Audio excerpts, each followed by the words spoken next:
Ya, shalom semuanya. Kembali lagi bersama dengan saya, Mailin. Mari kita belajar kebenaran firman Tuhan di bawah tema yang saya berikan pada hari ini, yaitu mencintai kekasih abadi. Cie, kita mau belajar cinta. Saudaraku, siapakah kekasih abadi kita? Mungkin saudara bertanya, masa sih ada kekasih abadi? Kekasih abadi kita itu adalah Tuhan. Mengapa? Karena hanya Tuhan satu-satunya yang abadi di dalam kehidupan ini. Tidak ada satupun yang abadi selain daripada Tuhan itu sendiri. Oleh karena itu tema kita yaitu mencintai kekasih abadi. Jangan sampai cinta kita dengan Tuhan hanya bertepuk sebelah tangan. Jangan hanya Tuhan yang mencintai kita, tetapi kita tidak mencintai Tuhan. Baiklah, kita akan belajar tentang tema ini, atau kata lain yaitu mengasihi Tuhan Allah. Firman Tuhan dalam Matius pasal 22 ayat 37. Jawab Yesus kepadanya, kasihilah Tuhan Allahmu dengan segenap hatimu, dan dengan segenap jiwamu, dan dengan segenap akal budimu. Demikianlah firman Tuhan. Saudaraku, mengasihi itu adalah hukum terutama di dalam kehidupan orang percaya. Mengapa demikian? Karena di dalam kitab Ulangan pasal 6 ayat 5, di sana Tuhan Yesus sudah mengatakan, mengajarkan kepada umat Israel bahwa mereka harus mengasihi Tuhan Allah. Sebab itulah hukum yang terutama di dalam kehidupan mereka. Bahkan dikatakan di dalam Injil Matius pasal 22 ayat 40, di sana Tuhan Yesus mengatakan kepada kedua hukum inilah tergantung seluruh hukum Taurat dan kitab para nabi. Wow! Kita bisa melihat bahwa di dalam hukum kasih ini tergantung seluruh hukum Taurat dan kitab para nabi. Jadi bisa dikatakan seluruh hukum itu ya, kalau kita tidak melakukan kasih ini, maka sia-sialah segala sesuatu yang kita ketahui dalam kehidupan kita ini. Jadi kasih ini merupakan satu hukum yang terutama di dalam kehidupan kita. Oleh karena itu, mengasihi itu adalah hukum wajib ya, hukum kehidupan manusia. Seseorang tidak dapat dikatakan percaya kepada Tuhan kalau dia belum mengasihi Tuhan. Jadi kepercayaan kita kepada Tuhan terbukti dari kasih kita kepada Tuhan. Tetapi saudaraku, kesalahan banyak orang sekarang ini adalah ketika mereka merasa sudah mengasihi Allah. Jika mereka sudah mengucapkan itu dari mulut mereka, mungkin kita sering mengatakan, aku mengasihimu Tuhan, aku mencintaimu Tuhan. Jadi seringkali seseorang merasa bahwa dia sudah mencintai Tuhan ketika dia sudah mengucapkan itu. Dan juga orang bisa merasa bahwa dia mencintai Tuhan ketika dia sudah aktif di dalam persekutuan. Jadi tidak ada satupun persekutuan yang tidak ia ikuti. Di sana dia aktif dan melakukan pelayanan. Bahkan orang yang sudah menjadi gembala pun, menjadi pelayan pun, pemimpin di dalam gereja, merasa bahwa dia sudah mengasihi Tuhan ketika dia sudah memiliki jabatan seperti itu di dalam gereja. Nah saudaraku, semua ini tidaklah bisa kita jadikan sebagai jaminan bahwa seseorang itu mengasihi Allah. Jadi semua itu tidak menjamin. Tetapi apakah yang dapat memberikan jaminan kepada kita bahwa kita itu sudah mengasihi Allah? Nah, pada saat ini saya ingin menyampaikan 3 hal yang menjadi jaminan bagi kita bahwa kita telah mengasihi Allah. Yang pertama adalah orang yang mengasihi Allah. Yang pertama, dia adalah orang yang menuruti firman Allah. Sebagaimana di dalam Injil Yohanes pasal 14 ayat 23, demikian firman Tuhan. Jawab Yesus, jika seorang mengasihi aku, ia akan menuruti firman-Ku, dan Bapa-Ku mengasihi dia, dan kami akan datang kepadanya dan diam bersama-sama dengan dia. Saudaraku, di sini ada kata firman. Ya, Tuhan mengatakan bahwa siapa yang menuruti firman-Ku.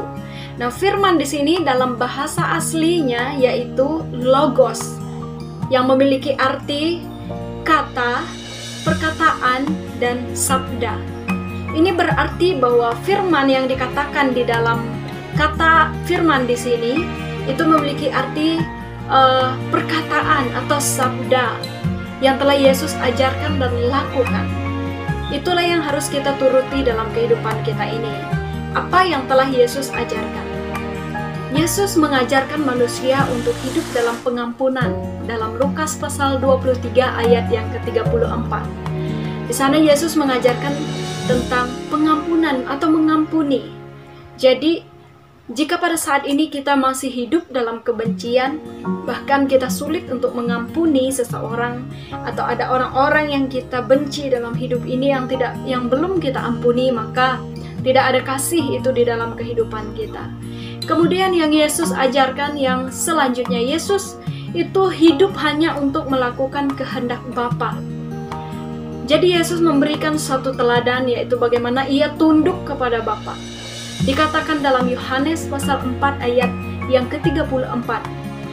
Begitu juga dalam Matius pasal 26 ayat yang ke-39. Di dalam ayat firman Tuhan ini Yesus memberikan sebuah teladan bagaimana dia hidup melakukan kehendak Bapa. Bahkan Yesus mengatakan bahwa melakukan kehendak Bapa itu adalah makanannya. Itulah makanannya setiap hari. Artinya sebuah kebutuhannya setiap hari.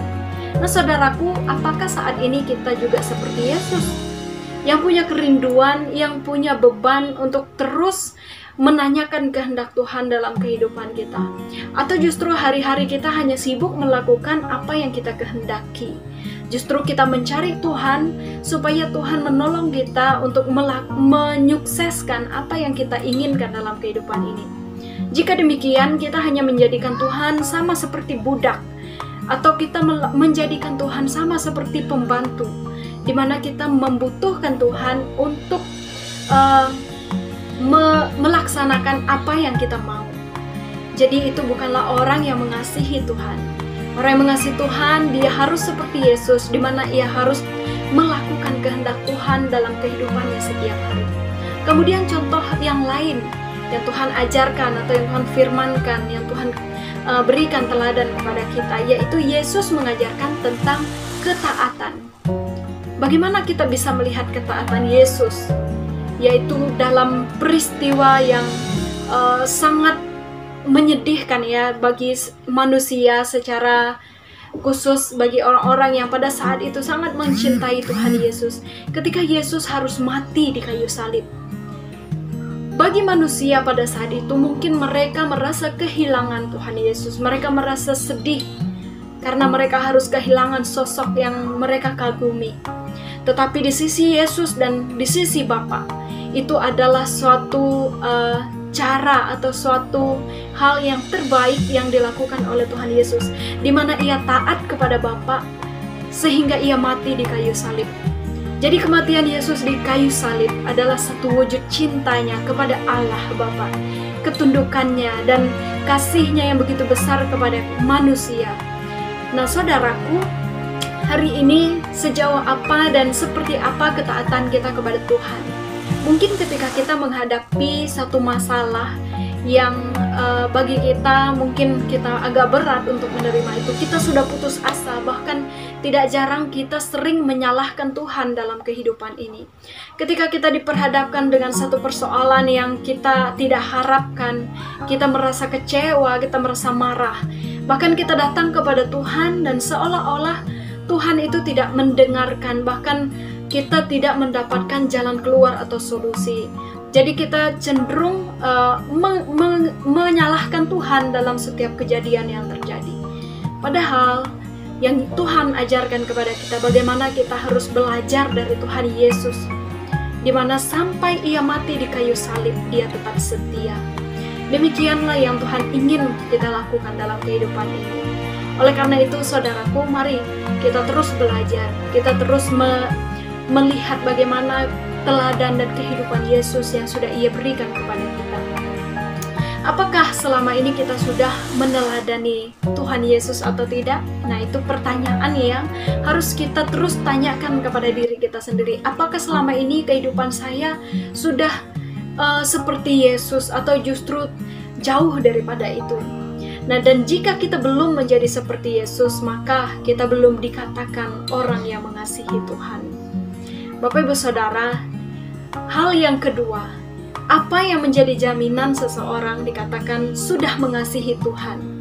Hal yang kedua adalah orang yang menjadikan Yesus satu-satunya tujuan kehidupannya. Di dalam Matius pasal 10 ayat yang ke-37, demikian firman Tuhan, barang siapa mengasihi bapa atau ibunya lebih daripadaku, dia tidak layak bagiku. Dan barang siapa mengasihi anaknya laki-laki atau perempuan lebih daripadaku, ia tidak layak bagiku. Nah, saudaraku, di sini Yesus menulis dan mengajarkan muridnya tentang seperti apa sih orang yang mengasihi Tuhan Yesus itu. Nah, seperti inilah yang Tuhan Yesus katakan, bahwa orang itu tidak akan mencintai apapun dan siapapun lebih daripada cintanya kepada Tuhan. Artinya dia tidak terikat dengan siapapun dan juga dengan apapun yang ada di dunia ini selain hanya dengan Tuhan saja. Saya beri contoh. Tidak jarang kita melihat bagaimana orang meninggalkan imannya karena cinta. Karena cinta dia meninggalkan imannya. Mungkin orang yang dia cintai atau pasangan hidupnya itu adalah orang yang berbeda keyakinan atau iman. Tetapi demi rasa cinta, kenyamanan, dan kebahagiaannya dengan orang itu, maka dia begitu mudah meninggalkan imannya. Itu sangat menjelaskan bahwa dia terikat dengan seseorang, dan dia terikat dengan percintaan dunia, dan dia mengabaikan perasaan Tuhan dan imannya sendiri. Itu salah satu contoh. Kemudian yang lain, mungkin seseorang dapat meninggalkan imannya karena uang. Bisa saja karena pekerjaan seseorang harus meninggalkan ibadahnya, seseorang harus meninggalkan pelayanannya demi uang. Karena dia sedang mengejar sesuatu hal yang dia anggap lebih berharga. Itulah uang yang dia anggap lebih penting dalam kehidupannya. Memang manusia sangat membutuhkan uang. Tetapi Tuhan Yesus mengajarkan bahwa janganlah kita sampai terikat. Yang artinya janganlah sampai kita mengikatkan diri kita dengan harta dunia ini sampai kita melupakan Tuhan dan tidak membuat sebuah ikatan yang erat dengan Tuhan. Justru kita tidak akan pernah bisa bergaul dengan Tuhan kalau kita belum berani melepaskan diri kita dari percintaan dunia. Kita boleh memiliki banyak uang, tetapi jadikanlah uang, harta kekayaan itu sebagai satu alat yang dapat menolong kita bersahabat dengan Tuhan, bukan menjadikan itu sebagai pemisah kita dengan Tuhan. Jadi itu adalah ciri yang kedua, saudaraku. Ciri yang kedua itu adalah orang itu akan menjadikan Yesus satu-satunya tujuan kehidupannya. Dia tidak terikat dengan siapapun, dia juga tidak terikat dengan apapun di dunia ini. Segala sesuatu, baik itu sesamanya, baik itu hartanya, itu dia jadikan sebagai sarana bagi dia untuk mencintai Tuhan. Tetapi kalau orang yang salah, dia akan menjadikan Tuhan sebagai sarana untuk dia mencapai sesuatu, memiliki sesuatu, dan memiliki harta kekayaan. Itulah perbedaannya. Nah, fokus kehidupan kita saat ini, Bapak Ibu Saudara, sadar atau tidak, kita sedang atau kita sering menjadikan Tuhan sebagai budak kita. Seringkali seseorang datang mencari Tuhan hanya ketika dia memerlukan pertolongan Tuhan. Ini sangat menjelaskan bahwa tujuan hidupnya bukan Tuhan, tetapi yang lain. Dan Tuhan dipakainya untuk menolong bagi dia untuk mencapai tujuan kehidupannya. Saudaraku, mungkin banyak orang berpikir bahwa tujuan hidup ini adalah ketika kita mempunyai cita-cita menjadi seorang dokter atau menjadi seorang guru atau menikah atau membahagiakan keluarga. Itu semua bukanlah tujuan hidup kita. Semua itu hanyalah sarana bagi kita untuk mencapai tujuan kehidupan yang sesungguhnya. Lantas apa itu tujuan hidup? Tujuan hidup kita hanyalah untuk melakukan kehendak Tuhan. Jadi semua hal mari kita pakai untuk kita melakukan kehendak Tuhan. Dan poin yang ketiga adalah bagaimana ciri orang yang sudah mengasihi Tuhan. Yang ketiga, dia tidak bersahabat dengan dunia. Firman Tuhannya dalam Yakobus pasal 4 ayat yang keempat, demikian firman Tuhan. Hai kamu orang-orang yang tidak setia, Tidakkah kamu tahu bahwa persahabatan dengan dunia adalah permusuhan dengan Allah? Jadi barang siapa hendak menjadikan dirinya bersahabat dengan dunia ini, ia menjadikan dirinya musuh Allah. Saudaraku, persahabatan dengan dunia berarti jika dikatakan bahwa persahabatan dengan dunia adalah permusuhan dengan Allah, ini sudah sangat jelas mengungkapkan sebuah fakta bahwa satu-satunya musuh Allah adalah iblis. Jadi satu-satunya musuh Allah adalah iblis. Jika kita mengikatkan diri kita dengan dunia ini, dengan hawa nafsu, kedagingan, bahkan terikat dalam dosa, maka kita menjadikan diri kita ini sebagai musuh Allah. Jika kita ingin keluar dari situ, saudara harus berjuang. Sebagaimana yang dikatakan oleh Tuhan Yesus, berjuanglah kamu. Mari kita berjuang untuk keluar dari ikatan dosa, sehingga kita bisa bersahabat dengan Tuhan, sehingga kita bisa merasakan kasih-Nya dan hidup di dalam cinta-Nya. Ini berarti kalau dikatakan bahwa bersahabat dengan dunia adalah permusuhan dengan Allah, ini menjelaskan bahwa kita sama sekali tidak boleh bersahabat dengan dunia. Sebab persahabatan dengan dunia sama artinya kita bersahabat dengan iblis. Nah saudaraku, contoh orang yang bersahabat dengan dunia, dia menuruti hawa nafsunya, tidak ada perasaan kasih terhadap sesamanya, apalagi terhadap Tuhan. Kemudian pikirannya hanya tertuju kepada kenikmatan dunia, bukan kepada Allah. Jadi semua ini menjelaskan bahwa cintanya bukan kepada Allah, tetapi cintanya kepada dunia. Kesimpulannya dalam perenungan firman Tuhan ini, ialah kasih kepada Allah itu adalah tindakan nyata yang kita lakukan sesuai dengan firman-Nya. Sama seperti seorang ayah yang mengasihi anaknya, ucapan tidaklah penting jika dibandingkan dengan tindakan nyata yang mengekspresikan cinta kita. Dan cara kita mengekspresikan cinta kita kepada Tuhan, yang pertama kita harus menuruti firman-Nya. Kemudian yang kedua, kita menjadikan Yesus satu-satunya tujuan kehidupan. Yang ketiga, kita tidak bersahabat dengan dunia ini. Jadi saudara ingat, bagaimana cara kita mengekspresikan cinta kita kepada Tuhan. Mari kita melakukan firman-Nya. Mari kita menjadikan Yesus satu-satunya tujuan hidup. Dan mari kita melepaskan persahabatan kita dengan dunia. Maka Tuhan Yesus akan senang hati menyambut saudara. Dan kalian, saudara, dimanapun berada pada saat ini yang mendengarkan video ini, yakinlah bahwa ketika kita menjalin hubungan kasih dengan Tuhan, disitulah kita akan merasakan sukacita, kedamaian yang abadi, yang tidak bisa diberikan dunia kepada kita. Demikianlah perenungan firman Tuhan pada saat ini. Kiranya saudara bisa diberkati melalui firman ini. Dan kalau saudara diberkati, biarlah kiranya saudara berkenan untuk meng-share dan membagikan renungan ini kepada teman-teman saudara, sehingga mereka juga boleh mendengarkan firman Tuhan. Sekian dan shalom.